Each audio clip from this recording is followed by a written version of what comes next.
नमस्कार, yes news महाराष्ट्रामध्ये आपल्या सर्वांचे स्वागत। तर आपल्याला आतापर्यंत काय घटनाक्रम घडला आपल्या सर्वांना माहिती आहे हो। तर आता त्याच्या पुढे शेवटची जी घटना होती त्याच्यामध्ये पोलिसांनी आपल्याला एक पत्र दिलं होतं आणि त्यांनी सगळे बाजूची कारणं सांगितली होती की ते ऍक्शन का नाही घेऊ शकत। आपली प्रामुख्याने मागणी होती की त्या मुलींना जो जातीवाचक शिव्यागाळ झालाय आणि त्यांच्यावरती जो जातीवाद झालाय त्याच्यावरती तातडीने अॅट्रॉसिटी दाखल केली पाहिजे। पोलिसांनी पहिल्या पत्रामध्ये कुठेही उल्लेख नव्हता केला, ते पत्र व्हायरल झाले, आपण सर्वांनी बघितलं सुद्धा असेल। पोलिसांनी त्या पत्रामध्ये कुठेही उल्लेख नव्हता केला की अॅट्रॉसिटीचा काय।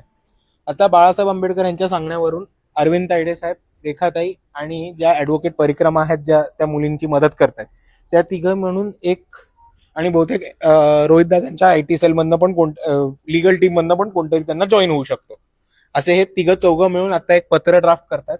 आणि ते पत्रामध्ये असं म्हटलं जातं की आम्ही जी मेन मागणी होती आमची की फिर्यादींना हा त्रास झाला आणि त्याच्यामुळे अॅट्रॉसिटी दाखल झाली पाहिजे, ती कुठेही तुमच्या पत्रामध्ये उल्लेख नाही। तर आम्हाला एक स्पष्टीकरण द्या आणि आम्हाला कारण द्या की तुम्ही अॅट्रॉसिटी दाखल करणार आहात का, आणि अॅट्रॉसिटी दाखल नसाल करणार तर का। एकदा आपल्या हातामध्ये ते पत्र आलं की जसं आपण सोमनाथ सूर्यवंशी केसमध्ये या पोलिसांना सुप्रीम कोर्टामध्ये जाऊन झुकवलेलं त्याच पद्धतीने ह्या केसमध्ये सुद्धा आपण जिंकू। धन्यवाद सर्वांना। तुमची साथ आमची। यस न्यूज महाराष्ट्र चॅनलला लाईक करा व सबस्क्राईब करायला विसरू नका।